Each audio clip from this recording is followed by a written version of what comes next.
visite partout.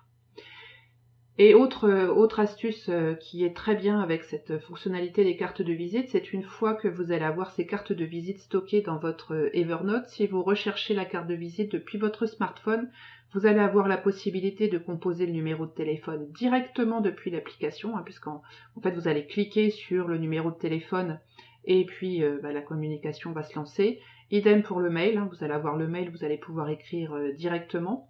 Et aussi avec l'adresse, donc si vous cherchez votre chemin en sortant de l'aéroport, vous avez besoin d'aller chez un de vos contacts et puis vous devez donner une adresse au chauffeur de taxi, vous ouvrez la fiche de visite, vous avez l'adresse et vous pouvez même lui montrer le chemin s'il ne sait pas où c'est, parce qu'en cliquant sur l'adresse, vous allez pouvoir accéder au chemin par Google Maps. C'est extrêmement, extrêmement efficace.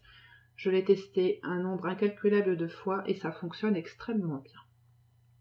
Voilà pour nos astuces Evernote du jour. J'espère qu'il y en avait quelques-unes dans le lot que vous ne connaissiez pas et que ça va vous donner un petit peu plus envie de mieux utiliser Evernote. C'est vrai qu'Evernote c'est tellement puissant qu'on ne connaît pas tout.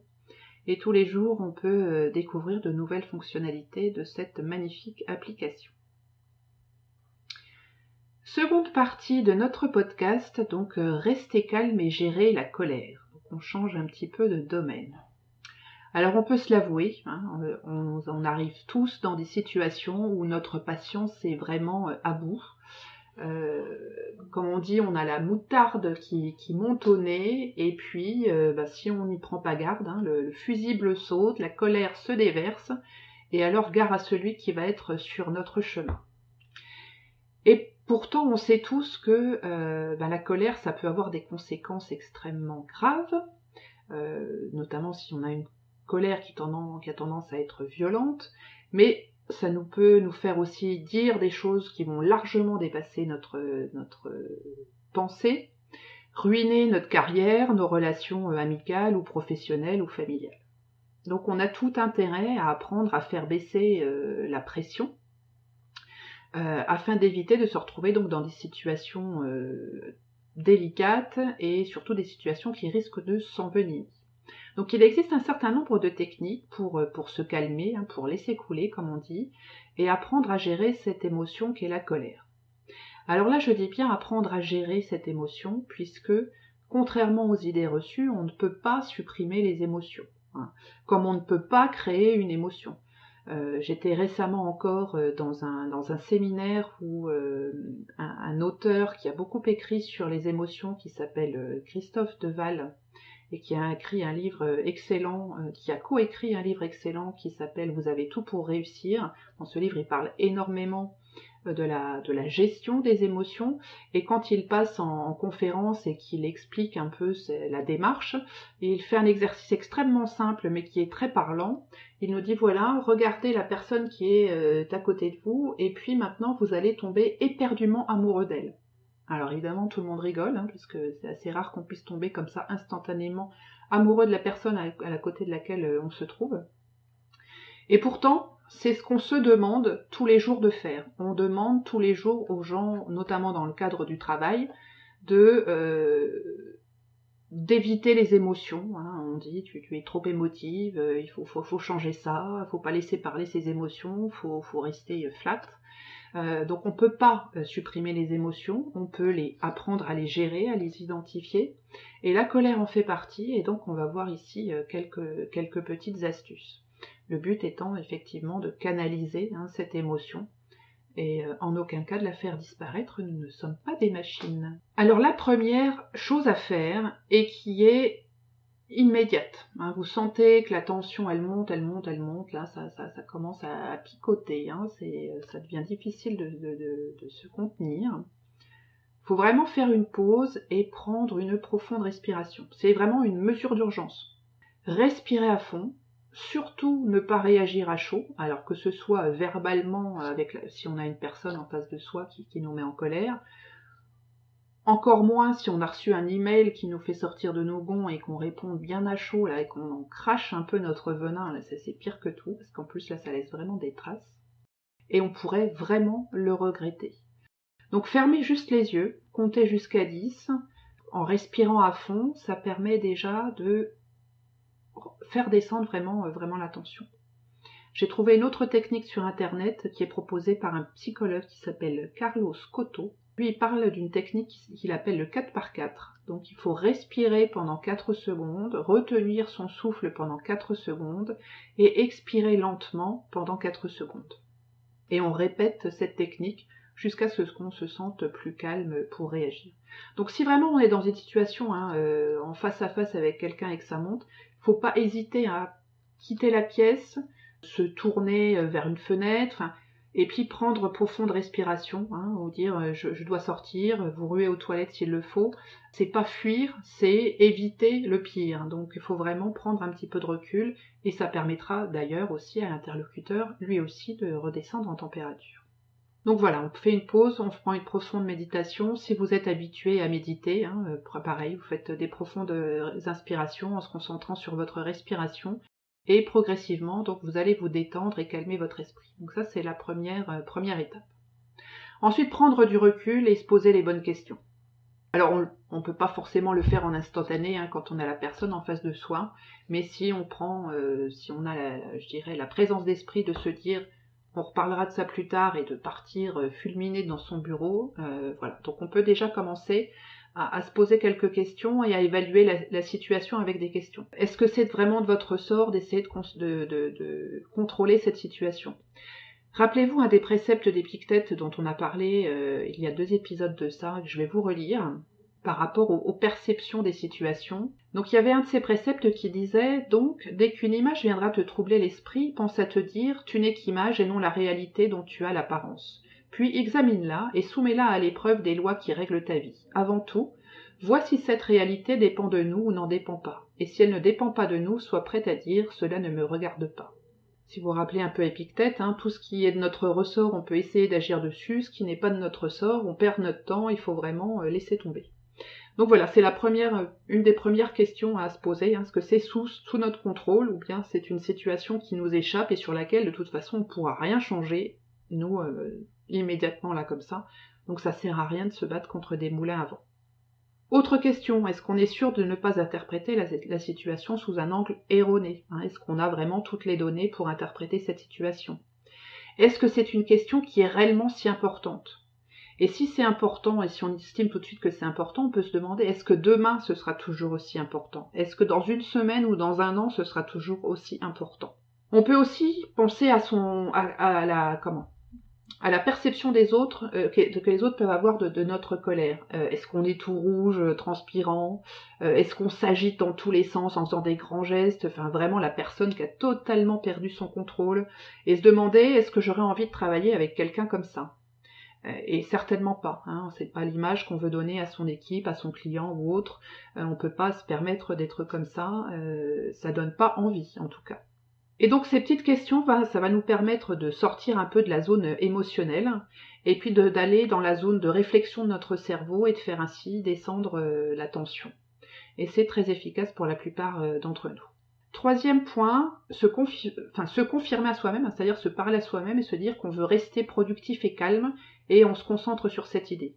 Alors quand on est en colère, on est tout sauf productif. On a le cerveau qui part, mais alors dans tous les sens. Et là, si on veut se reconcentrer, c'est extrêmement difficile. On ne peut pas contrôler et s'interdire d'avoir des émotions. Par contre, on peut réaliser qu'on a cette émotion, l'accepter et ainsi pouvoir progressivement contrôler notre comportement.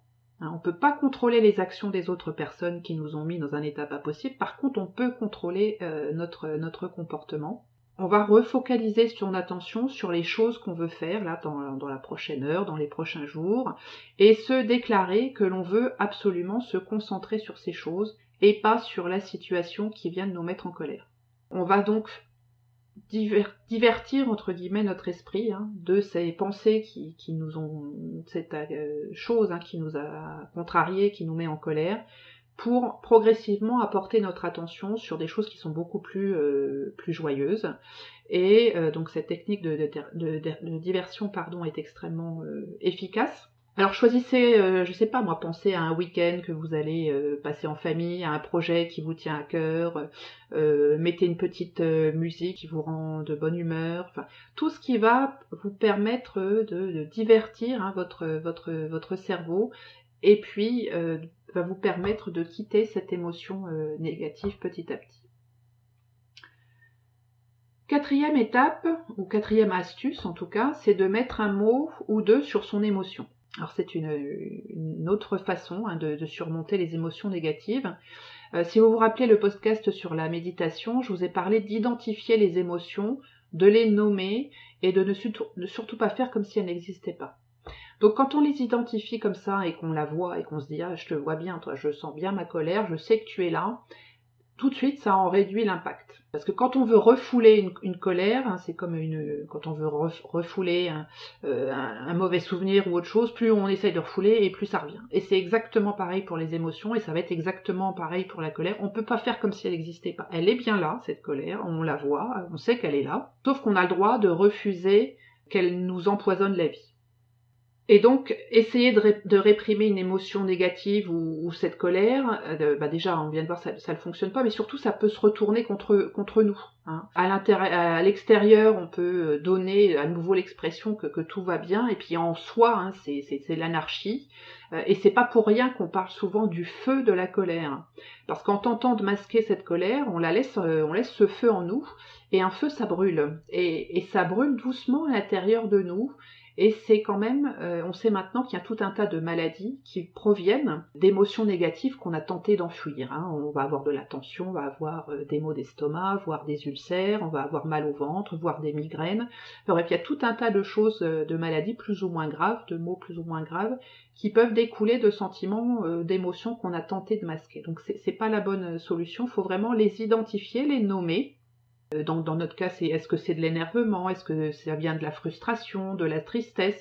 Et en identifiant comme ça cette émotion, on va pouvoir ainsi identifier aussi tout ce qui la compose et d'où ça vient. Parce que des fois, la personne qui va vous avoir énervé, en fait, c'est pas elle qui vous énerve, ça va vous parler de quelque chose d'autre, vous allez faire le lien avec une autre situation, et puis du coup, c'est ça qui vous met en colère, et pas ce qu'elle vous a dit, les mots qu'elle vous a dit. Et donc, en nommant cette émotion, en regardant un peu comment elle a fonctionné, dans quel état elle nous a mis et d'où elle vient, hein, on va pouvoir aller vraiment à la racine, je dirais, de cette émotion. Et ainsi, on va pouvoir l'empêcher de nous bouffer la vie. Hein. On va lui dire, ok, tu es là, je te vois bien, je sais que tu es là, je sais de quoi tu viens, mais tu vas pas m'empêcher d'accomplir mes priorités du jour, je veux rester concentrée, je veux travailler. Voilà la quatrième astuce. Ensuite, une autre astuce, c'est de chasser les pensées inutiles. Alors on le disait tout à l'heure, quand on fulmine, quand on est très en colère, on a le cerveau alors qui se met en surchauffe. Et puis alors, on a des idées qui passent dans tous les sens. Hein. Alors c'est des avalanches d'idées de vengeance plus ou moins violentes, des envies de gestes envers les autres ou d'attitudes. Et puis alors celui-là, je lui ferais bien ci, et puis ça, et je lui dirais ci, et machin, et truc. Et alors là, ça y est, ça part. Et puis alors, on va s'auto-alimenter. Hein. Toujours la moulinette, elle est partie, et hop, on s'en raconte. Et puis souvent d'une broutille, alors on va faire une montagne, tellement on s'est raconté des histoires extraordinaires hein, autour de cet incident. Et puis alors si on va ne jamais m'écouter, c'est toujours comme ça, et c'est pas juste, les gens m'en veulent, etc. etc. Puis alors notre cerveau qui adore hein, ce genre de situation, et puis il adore nous raconter des belles histoires, donc lui il y va, hein. C'est parti, hop, je te remets une pièce, c'est reparti pour un tour, et hop, ça monte. Et puis alors on peut passer des jours, des heures, des mois, des années, hein, comme ça, à se raconter des histoires, et puis à conserver en nous cette émotion négative. Donc c'est pas le but, hein. Nous on veut pas rester focalisé sur cet incident et sur cette colère. On a d'autres choses à faire. On veut rester efficace et on veut redevenir une personne tout à fait calme et posée. Donc là on va éviter donc de se livrer à ce genre de divagation. On va chasser vraiment ces idées le mieux qu'on peut et rester concentré sur, comme on l'a dit tout à l'heure, hein, la tâche à faire pour vraiment faire le vide et se raccrocher à quelque chose qui, lui, va être positif et va nous mettre dans un état d'esprit productif et joyeux. Une autre technique, c'est de noter l'expérience dans un journal. Donc si vous êtes toujours en colère après plusieurs heures sur cette situation, même après que vous soyez posé les questions, vous ayez respiré, tout ça, puis il y a toujours, hein, la boule là, ça peut pas partir.